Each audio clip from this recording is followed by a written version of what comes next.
एक ना हे संपून या सुरू करें क्या ये नहीं है क्या आपका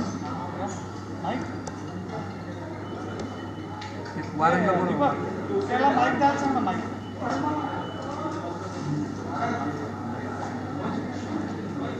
कार्यकर्ते तिकडे थांबा कार्यकर्ते तिकडे थांबा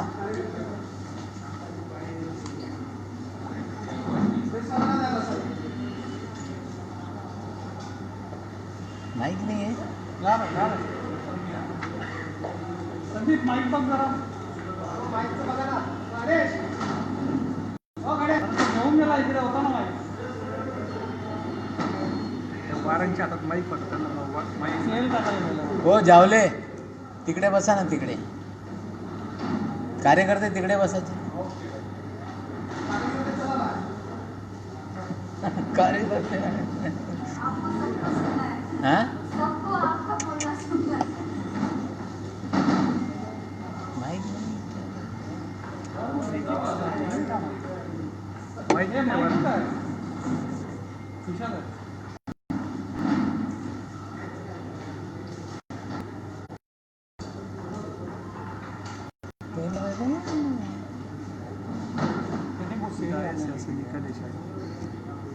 आता होता ना वारांच्या हातात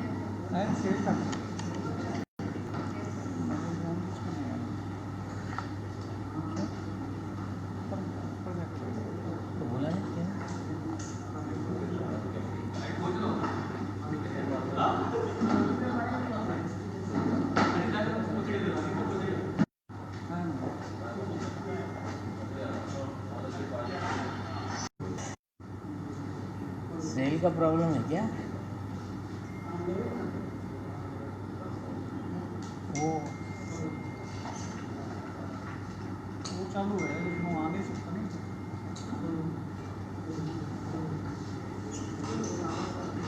काय होते की नाही होते माहीत नाही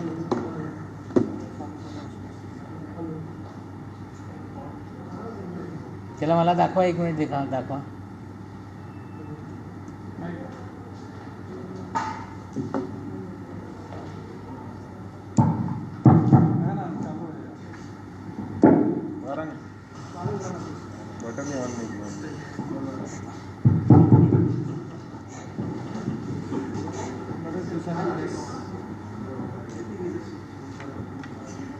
आजच्या या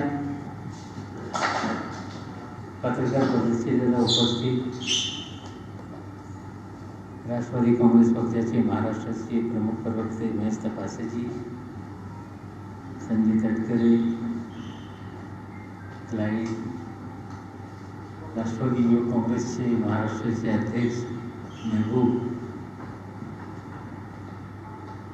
कार्याध्यक्ष वरकेजी, आमच्या युतीच्या अध्यक्षा सक्षना सलगर,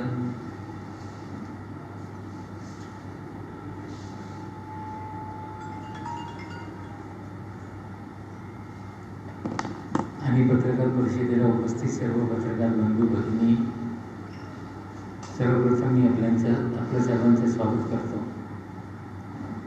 मला वाटते वर्षभरानंतर आपल्याशी संवाद साधण्याच्या या पक्ष कार्यालयामध्ये ही 1 वर्षानंतर मला वाटतं पहिली संधी. विशेषकर आज आपल्याला आमंत्रित करण्याच्या मागच्या उद्दिष्ट एक वेगळा कार्यक्रम राष्ट्रवादी काँग्रेस पक्षातर्फे आयोजित करण्यात आलेला आहे त्याची माहिती देणे. आपल्याला माहीत आहे पवारसाहेब 12 डिसेंबर रोजी त्यांचे वय 80 वर्ष पूर्ण होते आणि प्रत्येक 12 डिसेंबरला राष्ट्रवादी काँग्रेस पक्षातर्फे विविध कार्यक्रम आयोजित होत आहेत. आणि यावेळी निश्चित रूपाने आणखी जे कार्यक्रम असतील त्याची माहिती नंतरच्या काळामध्ये 1-2 दिवसामध्ये आपल्याला मिळेल. पण कोरोना असताना आपल्याला माहीत आहे की देशामध्ये बेरोजगारीचा एक मोठा संकट निर्माण झालेला आहे आणि कुठेतरी बऱ्याचशा लोकांच्या नोकऱ्या गेल्या, रोजगारासाठी कुठेतरी लोक अडचणीत असताना राष्ट्रवादी काँग्रेस पक्षातर्फे ऑनलाईन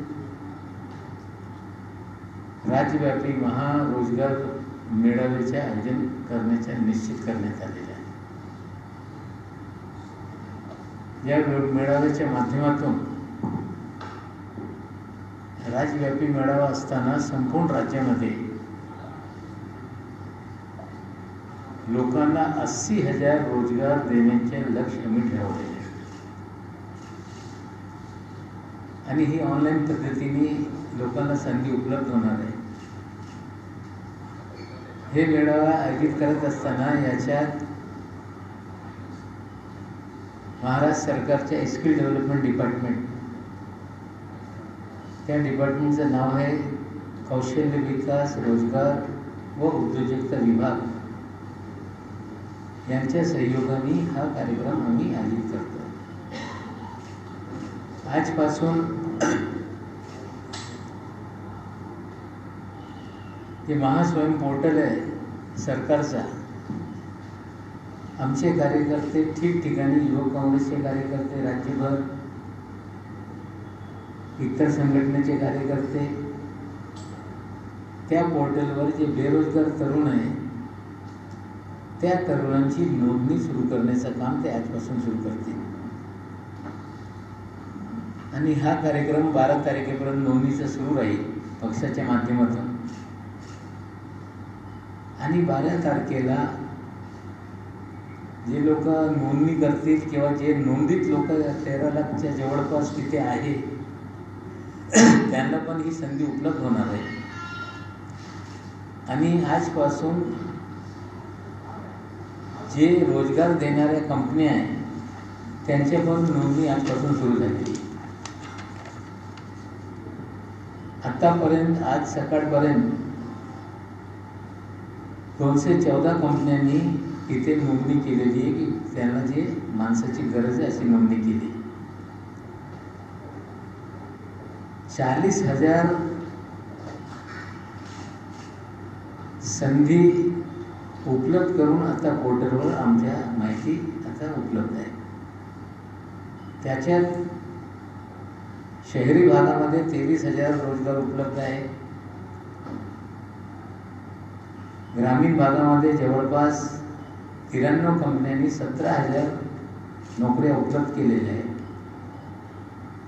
त्याच्यात बँकिंग सेक्टर असतील, फायनान्स असतील, इन्शुरन्स असतील, fabrication, industry, security guard, BPO, sales marketing, production, electronics, electrical, textile, health, automobile, apprenticeship पण त्याच्यात आहे, सिव्हिल कन्स्ट्रक्शन, असे म्हणजे विविध क्षेत्रामध्ये आजपर्यंत जे पोर्टलवर रोजगार उपलब्ध झालेले आहे एका दिवसामध्ये, ते आज या कंपनीवाल्यांनी 40,000 जॉब्स अवेलेबल करून दिलेले आहेत. ते टार्गेट आम्हाला वाटते 12 तारखेपर्यंत जवळपास 1.25 लाख हे रोजगार उपलब्ध त्या पोर्टलवर होईल. आणि ज्यांना त्याच्यात जे पसंती असेल, जे इच्छा जाहीर करतील की इथे आम्हाला काम करायचं आहे, मग स्वीकृत करून ते छाननी करतील आणि त्यांना SMS द्वारे ते इंटरव्ह्यूला बोलवतील किंवा व्हॉट्सअपवर इंटरव्ह्यू घेऊ शकताय, ऑनलाईन इंटरव्ह्यू घेऊ शकताय. आणि या कार्यक्रमाच्या माध्यमातून 80,000 तरुणांना रोजगार मिळतील असा उद्देश ठेवून हा कार्यक्रम तयार करण्यात आलेला आहे. त्याच्यासाठी पक्षाने एक वेब पोर्टल पण तयार केलेलं आहे. त्या वेब पोर्टल आता मी आपल्या लिंकवर पाठवतो आहे सगळ्यांना. त्या पोर्टलवर आम्ही सोशल मीडियाच्या माध्यमातून, पक्षाच्या कार्यकर्त्यांच्या माध्यमातून तो वेब पोर्टल योद्धा @18 लक्ष रोजगार 80,000 असा तो पोर्टल आहे. तो व्हॉट्सअपद्वारे व्हायरल आम्ही करणार आहोत. आणि तो पोर्टलच्या वर जे क्लिक देण्यात आलेला आहे, लोकांनी क्लिक केल्यानंतर तिथून रजिस्ट्रेशन पण होऊ शकत आहे आणि तिथून त्यांची माहिती भरून त्या रोजगार मेळाव्यामध्ये लोक सामील होऊ शकत आहे, अशी आम्ही एक सोशल मीडियाच्या माध्यमातून लोकांपर्यंत पोहोचण्याचं काम होणार आहे. त्याचबरोबर मुंबई असतील, महाराष्ट्र असतील, प्रत्येक शहरामध्ये, प्रत्येक तालुक्यामध्ये राष्ट्रवादी युवक काँग्रेसचे कार्यकर्ते आपल्या लॅपटॉप घेऊन किंवा साधना घेऊन बॅनर लावून ठिकठिकाणी बसणार आहे आणि लोकांना रजिस्ट्रेशन करण्यामध्ये मदत करणार आहे. आणि 12 तारखेनंतर पवारसाहेबांचा वाढदिवस असताना हे इंटरव्ह्यूची सुरुवात होती आणि ते प्रोसेस करून मला वाटते की 80,000 रोजगार देण्याचं काम स्किल डेव्हलपमेंट डिपार्टमेंट करेल आणि पक्ष त्याच्यात मदत करण्याची भूमिका घेत आहे. म्हणजे कोरोनाच्या काळामध्ये बेरोजगारी दूर करण्यासाठी एक मोठा उपक्रम या राज्यामध्ये राष्ट्रवादी काँग्रेस पक्षाने घेतलेला आहे आणि या कार्यक्रमाच्या माध्यमातून निश्चित रूपाने तरुणांना रोजगार मिळेल आणि ही आम्हाला अपेक्षा आहे. दुसरा विषय असा आहे की देशामध्ये शेतकऱ्यांचं आंदोलन जवळपास 3 महिन्यापासून सुरू आहे.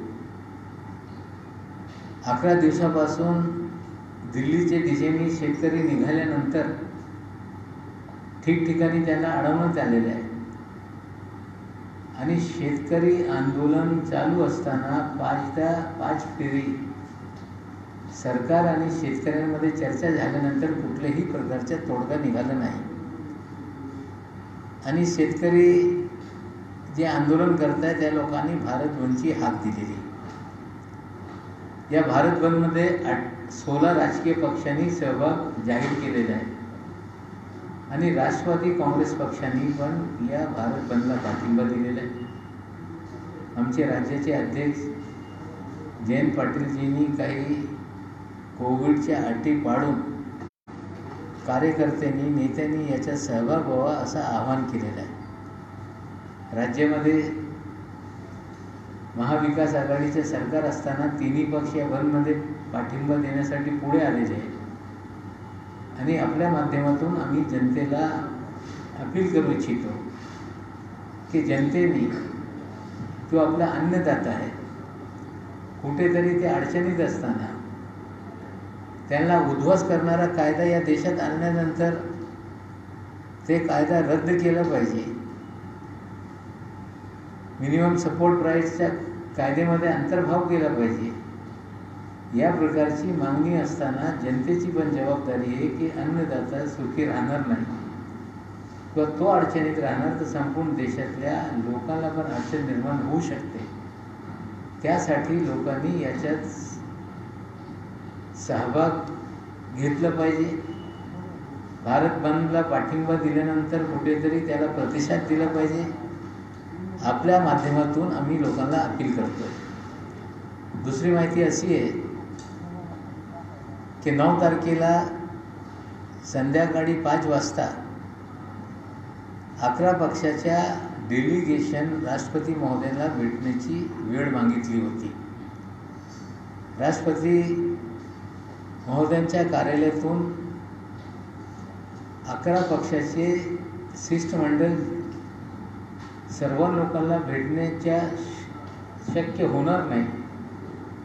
काही ठराविक लोकांना भेटण्याची ते परवानगी देत आहे. 9 तारखेला 5 वाजता पवारसाहेब राष्ट्रपती महोदयाला आज शेतकऱ्यांच्या विषयावर चर्चेसाठी स्वतः भेट देणार आहे. त्याच्यात ज्या ज्या पक्षाच्या नेत्यांना राष्ट्रपती भवनमधून परवानगी मिळतील ते सोबत राहतील आणि या विषयावर कुठेतरी राष्ट्रपती महोदयाला परिस्थिती काय त्याला अवगत करण्यासाठी हा शिष्टमंडळ भेट घेणार आहे. दुसरा विषय असा आहे की या आंदोलनाला राष्ट्रवादी काँग्रेस पक्षाने पाठिंबा दिल्यानंतर भारतीय जनता पक्षाची लोक काही पत्राची झेरॉक्स सोशल मीडियावर सर्क्युलेट करत आहेत. त्याच्यात दावा असा करण्यात आलेला आहे की पवारसाहेब स्वतः खाजगीकरणाला खतपाणी घालत होते खाजगीकरण झालं पाहिजे ही भूमिका पवारसाहेबाची होती. मी थोडीशी माहिती आपल्याला ही देऊ इच्छितो की ॲग्रिकल्चर शेती हा कंकरन्स लिस्टचा सब्जेक्ट आहे. केंद्र सरकारने 3 कायदे केले. त्या 3 कायद्यामध्ये 2 कायद्यामध्ये राज्य सरकारला कुठलेही अधिकार दिलेले नाही. जसाच्या तसा कायदा त्याची अंमलबजावणी देशात झाली पाहिजे असा कायदा त्यांनी पारित केलेला आहे. APMC कायद्यामध्ये काय राज्यांना थोडेफार अधिकार दिलेले, पण जेव्हा कंकरन लिस्टमध्ये एखादा विषय असतो तेव्हा मॉडेल ॲक्ट बनवून राज्यांना अधिकार देण्याची प्रथा केंद्रामध्ये बरेच वर्षापासून राहिलेली आहे. पण मोदी साहेबांनी जो कायदा केला राज्यांना अधिकार दिला नाही. त्यांनी कुठेतरी स्वतःचा कायदा लादण्याचं काम केलं. जेव्हा पार्लमेंटमध्ये हा विषय आल्यानंतर राष्ट्रवादी काँग्रेस पक्षाची भूमिका होती की याला जॉईंट सिलेक्ट कमिटीकडे पाठवला पाहिजे, तरी कुठेतरी बुलडोज करून हा कायदा पारित करण्यात आला. कायदा झाल्यानंतर पवारसाहेबांनी 2 दिवसानंतर आपल्याशी संवाद साधला होता प्रेस कॉन्फरन्सच्या माध्यमातून. आणि जे पत्राचा ते आधार घेत आहे तो पत्र सूचक पत्र होता. आज पण राष्ट्रवादी काँग्रेस पार्टीची भूमिका कुठली सुधारणा करायची असेल, मार्केटमध्ये APMCमध्ये कुठेतरी गुंतवणूक आणायची असेल तर त्याच्या विरोध आम्ही करत नाही. पण सगळे APMCचे अधिकार हा केंद्राने स्वतःच्याकडे घेण्याच्या सूचना कधी पवारसाहेबांनी तो कायद्यामध्ये केलं नव्हतं. त्या कायद्यामध्ये APMCला अधिकार सगळे होते. नोंदणी करण्याचे अधिकार पण APMCला होते. पण आत्ताच्या मोदी साहेबांच्या कायद्यामध्ये नोंदणीचे अधिकार केंद्र सरकारकडे. शेतकरी आणि व्यापाऱ्यांमध्ये एखादा वाद निर्माण झाला त्याचा निवाडा करण्याचा अधिकार APMCला होता. आत्ताच्या कायद्यामध्ये कुठेतरी नोडल ऑफिसर ते अधिकारी नेमतील त्यांना अधिकार मिळणार आहे.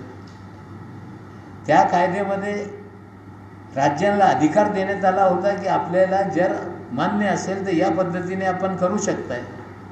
पण आत्ताच्या कायद्यामध्ये हे लादण्याचं काम भाजपच्या मोदी सरकारने केलेलं आहे. हे फरक आहे. आणि आम्ही भाजपवाल्यांना बोलू इच्छितो की या देशामध्ये 70 वर्षापासून जनसंघची निर्मिती झाल्यानंतर आजपर्यंत भाजप झाल्यापर्यंत लोक एकच सांगत होते की भारतीय जनता पक्ष हा शेतकऱ्यांचा पक्ष नाही. भारतीय जनता पक्ष हे शेतमालांच्या लूट करणारे लोकांचा पक्ष आहे. आता हा कायदा मागे घेत नाही. MSP बाबत सांगताय की आमच्या शब्दावर विश्वास ठेवा. सरकार शब्दांनी चालत नाही, व्यवस्था शब्दांनी चालत नाही, कायद्याने चालते. आणि MSP बाबत कायदा करत नाही, त्या बाबतीत कायद्याच्या काही करणार असं सांगत नाही. याचा अर्थ आहे की या देशामध्ये जे मोठे मोठे कॉर्पोरेट हाऊस आहे त्यांना कुठेतरी संधी द्यायची, शेतमालाची लूट करायची, साठवण क्षमता त्यांनी संपून टाकलेली आहे. म्हणजे 1-2 कंपन्यांनी जर या देशामध्ये सर्व गहू असतील, तांदूळ असतील किंवा शेतमाता असतील त्यांनी साठवण करून ज्या मनाने ज्या भावाने त्याला विकायचं आहे या कायद्याद्वारे सगळे अधिकार त्या व्यापाऱ्यांना देण्याचा हा कायदा करण्यात आला. हा कायदा झाल्यानंतर FCI याच्या बाबतीत काय भविष्य काय याच्या बाबतीत बोलता येत नाही.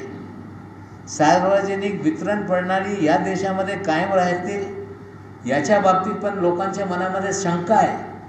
त्यासाठी आमच्या पक्षाची भूमिका पवारसाहेबांनी कायदा झाल्यानंतर त्या काळामध्ये स्पष्ट केला होता.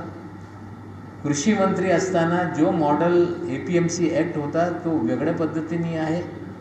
ते अजूनही लिंक आपल्याला आम्ही पाठवतो, तर लिंक तुम्ही पाहिल्यानंतर आत्ताचा कायदा आणि त्या काळातला कायदा किंवा मॉडेल APMC ॲक्ट त्याच्यात काय फरक आहे हे तुम्हाला कळू शकते.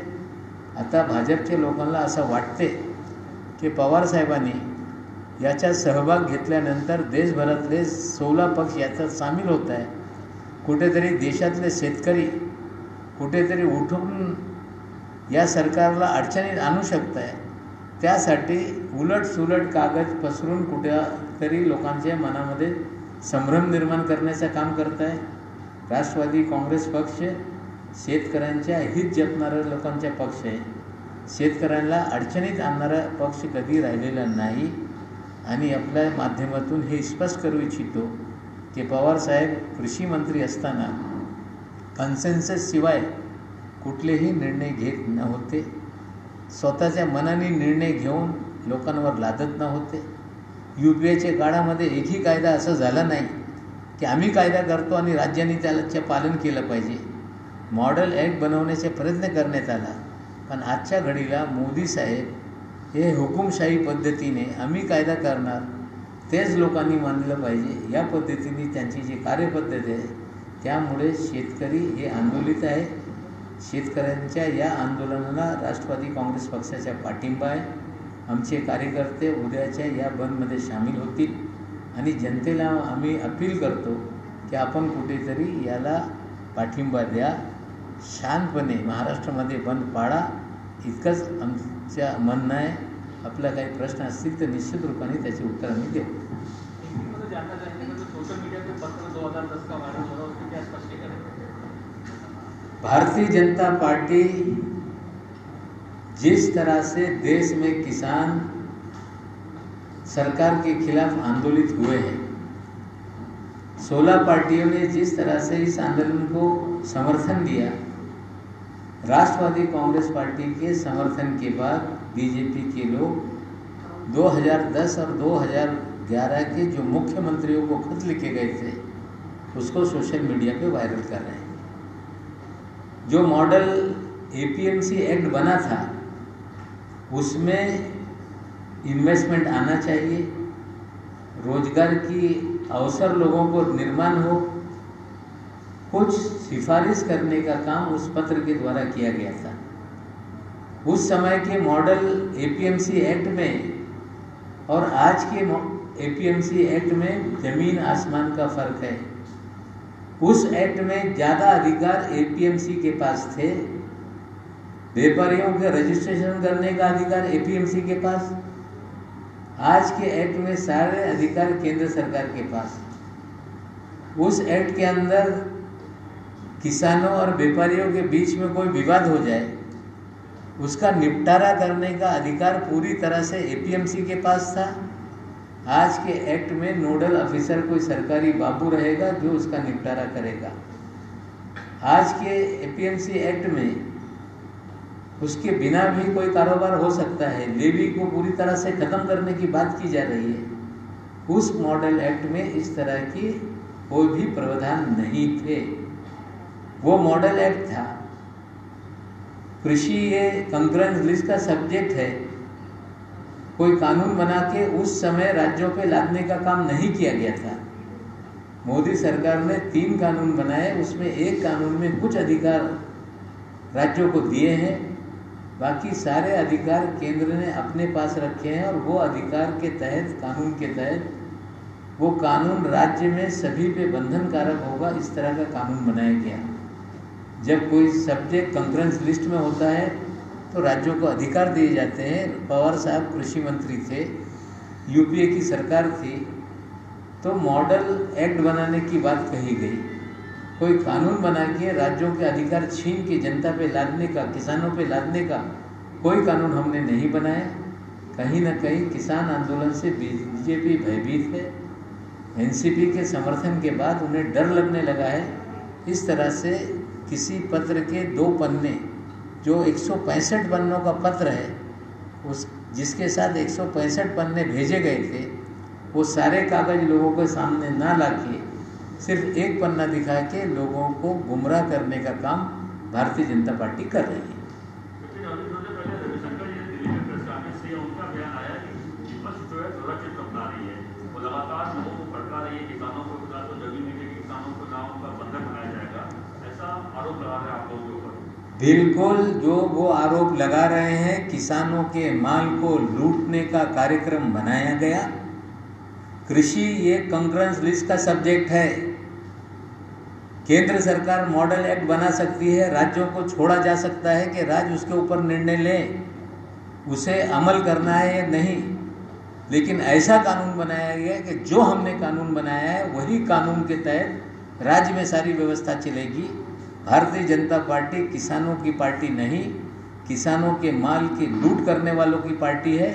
और उस कार्यक्रम को पूरी तरह से अमल करने के लिए कानून बनाया गया। मोदी जी के कुछ करीबी लोग देश के किसानों को लूट ले, इस तरह के प्रावधान इस कानून में हैं। और हमें लगता है कि जिस तरह से भारतीय जनता पार्टी लोगों को कह रही कि लोगों को गुमराह किया जा रहा है, अगर किसान मानने के लिए तैयार नहीं, विपक्ष मानने के लिए तैयार नहीं, तो लोकतंत्र ये कहीं ना कहीं एक तरफा तरीके से नहीं चलता। लोकतंत्र में जनता की, विपक्ष की आवाज़ सुनी जाती है। कोई हुकुमशाही सरकार नहीं कि जो हम कर देंगे वही लोग माने। अगर ये रवैया है तो निश्चित रूप से किसानों की माल का लूट पूरी तरह से बीजेपी करना चाहती है, इसीलिए वो किसी समझौते के लिए तैयार नहीं हो रही है। सर, आप अमेंडमेंट की बात कर रहे हैं या रिपील करने को सपोर्ट कर रहे हैं? नहीं, पहले तो किसान जो मांग कर रहे हैं उसको सरकार को सुनना पड़ेगा। अगर रिपील कर दिया जाए, फिर कोई ड्राफ्ट बना के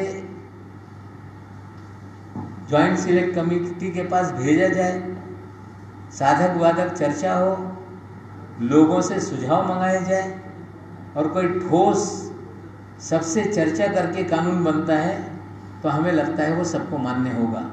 जब विपक्ष ने कहा कि इसे जॉइंट सिलेक्ट कमेटी के पास भेजा जाए, भेजा नहीं गया।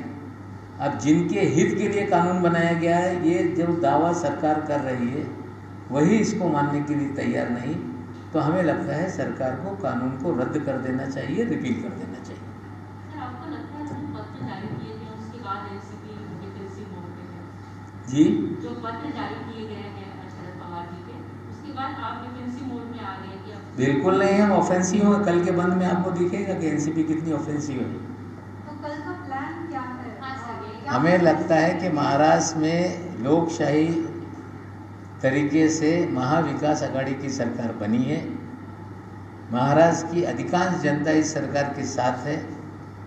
इस बंद में तीनों मुख्य दल जो सरकार में है वो शामिल हैं और हम तीनों ने आह्वान किया है। हमें लगता है कि जनता उसको प्रतिशत देगी और महाराष्ट्र में बंद कामयाब क्या रहेगी। सड़कों पे क्या कोई प्रोटेस्ट सड़कों पे उतरेंगे आप या हमारे कार्यकर्ता किसी भी नियम का उल्लंघन ना करते हुए इस आंदोलन में शामिल होंगे। सर, एक सवाल रोजगार में से है सर, जो 80,000 की बात कर रहे हैं वो क्या सारी जॉब्स हैं या उसमें सेल्फ एम्प्लॉयमेंट भी है? नहीं, पूरी ये नौकरियां हैं, सेल्फ एम्प्लॉयमेंट इसमें नहीं है। अभी जो 80,000 का हमने टारगेट रखा है, जो ओपनिंग है, हमें लगता है कि 12 तारीख तक ये लाख सवा लाख के करीब ओपनिंग चली जाएगी। हमारा स्किल डेवलपमेंट डिपार्टमेंट इसमें सक्रिय रूप से सभी HR से मिल रहा है, उन्हें विनती कर रहा है। उनकी जो वैकेंसीज है वो पोर्टल पे लोड की जा रही है। कुछ प्राइवेट प्लेसमेंट एजेंसी के लोग भी हमें सहयोग कर रहे हैं। तो हमें लगता है कि जो हमने लक्ष्य 80,000 का रखा है वो निश्चित रूप से पूरा होगा। सर, अनएम्प्लॉयमेंट का जो आंकड़ा है महाराष्ट्र का कितना है? 80,000 को तो मिल जाएगा। और देखिए, ऐसा है कि महाराष्ट्र में एम्प्लॉयमेंट और स्वयं रोजगार स्वयं रोजगार का एक विभाग था, जिसे बाद में स्किल डेवलपमेंट, रोजगार और एंटरप्रेन्योरशिप का नाम 2017 में दिया गया। जो आंकड़े हमारे पास हैं उसमें 30 लाख लोगों ने एम्प्लॉयमेंट एक्सचेंज में आज तक, जब से एक्सचेंज बना था, अपने नामों का उसमें अंदराज किया था। उसमें बड़े पैमाने पे सरकारी नौकरियां लोगों को मिली, कुछ लोग नौकरी पे लगे, कुछ लोग रिटायरमेंट की एज में चले गए। लेकिन बाद में इसका पोर्टल बनाया गया, लोगों से विनती करके कि आप उसको अपडेट करें, फ़ोन नंबर उसमें दें। तो आज हमारे पास लगभग 13.5 लाख का एक्टिव डाटा है। और उसके अंदर जो शुरू से हम डाटा देखते हैं तो बहुत सारे लोगों की उम्र 1975 से डाटा है, तो 45 साल, वो उस वक्त उनकी उम्र 20 साल रही होगी, तो वो रिटायरमेंट एज की तरफ है। तो उस डाटा को अपडेट करने का काम चल रहा है। बड़े पैमाने पे नया एनरोलमेंट इसमें हो, जो पुराना डाटा है उसे अपडेट किया जाए, हमें लगता है कि आने वाले 2-4 महीने में एग्जैक्ट डाटा क्या है वो डिपार्टमेंट की तरफ से हम रिलीज़ करेंगे। सर, अब इस पोर्टल में कौन-कौन से सेक्टर को रखा गया है? नहीं, इस पोर्टल में मैंने जैसे बताया कि इस पोर्टल में सारे सेक्टर हैं, banking, finance, insurance, fabrication, manufacturing, service industry में security guard, BPO, telecom, sales and marketing, production के बहुत सारे वो हैं, electronics, electrical, textile, health, automobile और अप्रेंटिसशिप के भी बहुत सारे इसके अंदर अवसर हैं, और कंस्ट्रक्शन, सिविल के, फैशन डिज़ाइनिंग है, गारमेंट है, फूड प्रोसेसिंग है, इस तरह के हैं। पोर्टल पे आप जाओगे तो सारी चीज़ें आपको मिलेगी। सर, तो माइग्रेंट लेबर्स में शायद 25-30 लाख के आसपास महाराष्ट्र से बाहर चले गए। फिर ऐसा कोई आंकड़ा है कि उनमें से कितने वापस लौटे? देखिए, कितने लोग गए या कितने लोग आए ये किसी के पास आंकड़ा नहीं, लेकिन जो माइग्रेंट लेबर था उसमें बड़े पैमाने पे ये गारमेंट सेक्टर में कपड़े सीने वाले लोग थे, कंस्ट्रक्शन इंडस्ट्री में थे, रोड कंस्ट्रक्शन में थे, और स्वयं रोजगार से जुड़े हुए जैसे फेरी वाला है, स्त्री वाला है, रेस्टोरेंट में काम करने वाले लोग हैं, तो इस तरह से लोग गए थे। लेकिन अधिकांश लोग जो हम समाज में देखते हैं उसमें से अधिकांश लोग वापस आ गए। सर, जो नौकरी मिलेगी क्या भूमिपुत्रों के लिए है कि सभी के लिए? इसमें भूमिपुत्र का कोई भी क्राइटेरिया नहीं है। जो लोग महाराष्ट्र में रहते हैं, जो एप्लीकेशन करेंगे उनको सबको मिलेगा। Thank you.